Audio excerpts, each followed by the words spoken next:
In retrospect, it was my arrogance that was my undoing. I was an up-and-coming new associate at Tanner, Bender, and Jones, a new golden boy 10 years out of Harvard, and I was actively recruited to work in New York corporate law at TB&J. When it comes to law, corporate law is where the big money rolls, and we handled the cases of the largest hedge fund companies on Wall Street. I was moving quickly toward partnership. I have a lovely wife, Sharon, 2 young children, and a secretary, Tracy, who I love to bend over my desk. Her husband, Jason, is in the military and spends a lot of time traveling. I haven't met him yet, but I know he's home on a 30-day leave and will be attending the company Christmas party that evening.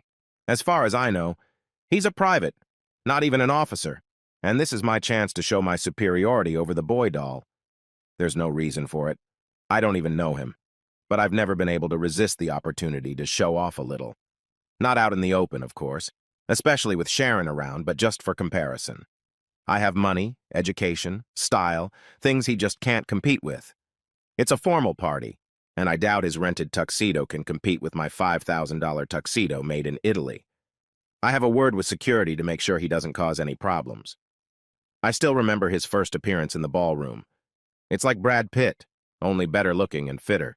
He's about 28, and he's wearing a Marine Corps dress uniform that seemed to grow on him like a second skin. It made all of us, with our Italian designers and fancy tuxedos, seem shabby. I don't think there was a woman under 50, and probably quite a few women over 50, whose panties didn't suddenly become wet when he walked in and looked around. It seemed to me that he had the ability to see everything at once, and I realized that he not only noted but recognized the presence of discreet guards. We met, and as I shook his hand, I realized that from afar he looked like Brad Pitt, but up close he looked more formidable. His face was young, but his eyes were clear, determined, and focused. Soon we were all sitting together. Tables for 8 were set up in the ballroom. Tracy, my secretary, sits at my table with my wife, another older lawyer, his secretary, and their spouses. Jason and Tracy sit across from me and my wife. "What do you do in the Marine Corps, Mr. Smith?" My wife asks him. "Call me Jason, please, Mrs. Brady," he replies. "I'm in charge of the Scout Sniper Unit. It consists of 3 Scout Sniper teams." "What is a Scout Sniper team?" "Basically, each squad consists of 3 people," he answered. "A sniper, an adjuster, and an assistant. The sniper is the shooter, the adjuster selects the targets, checks the results, and supports the sniper, and the assistant has their backs. So while the sniper and adjuster are focused on the enemy in front, he has their backs and sides covered from attack." Next, he looked directly at me to continue. "In a way, it's like a marriage. Each team member depends on the other, and that requires a high level of trust. A sniper can't have his own back, so he trusts an assistant to do it. Both the sniper and the adjuster are trained scout snipers, so they can switch roles as needed, but it's really a 3-man team, and each has to have complete trust in the other.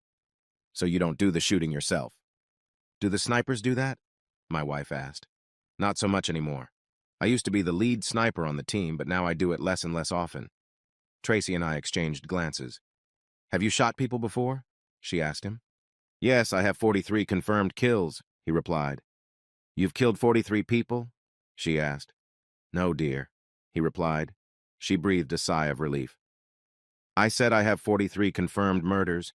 Over the years, I've killed probably 5 or 10 times that many. Normally, when it comes to intelligence, you don't keep a record of the people you've killed. Once you get over 100, you start losing count. I must say, this salmon is delicious. You don't seem to be eating anything, dear. Are you all right?" "I just didn't know you killed people.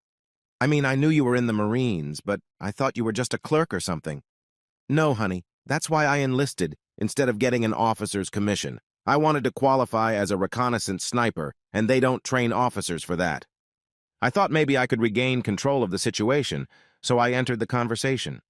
"Don't you have to have a college degree to be an officer?" I asked him. He looked at me like I was a worm. "I have 2 diplomas, in Greek classics and in Stoic philosophy. When this tour of duty is over, I'll probably finish my doctorate and get into teaching," he said. "Really?" I asked him. "Where did you go to college?" "Cambridge.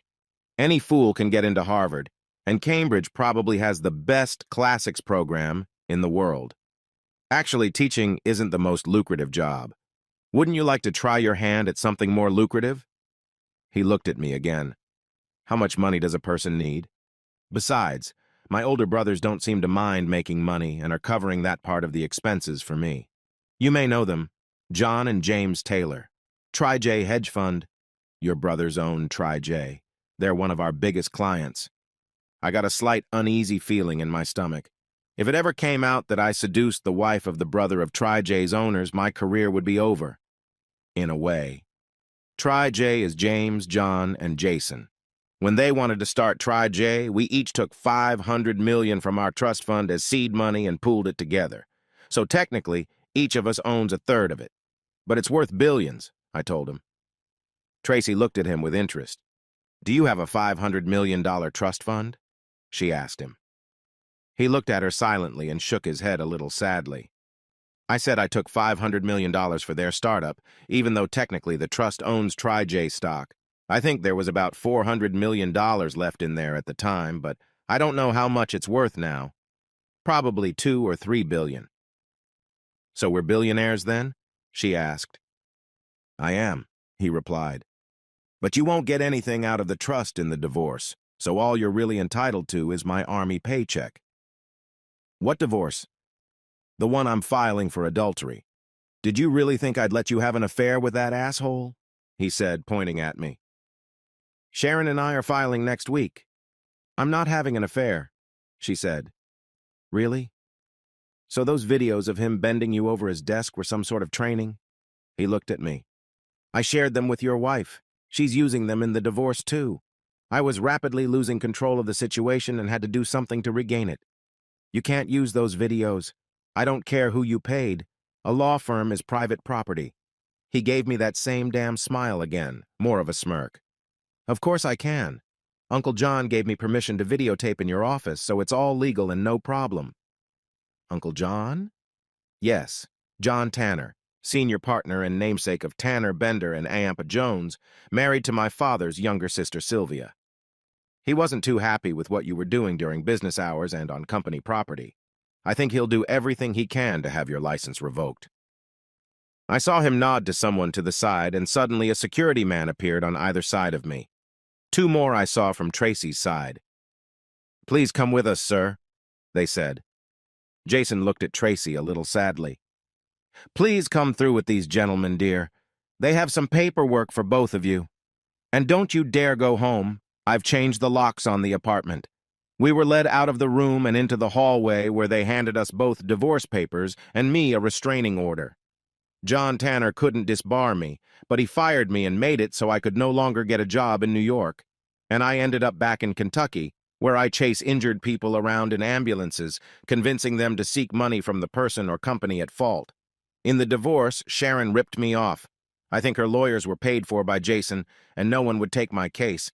I ended up defending myself and was found guilty. Child support was based on the average income for the previous 5 years, and I now make 1/10 of that. I think Tracy ended up staying with her parents.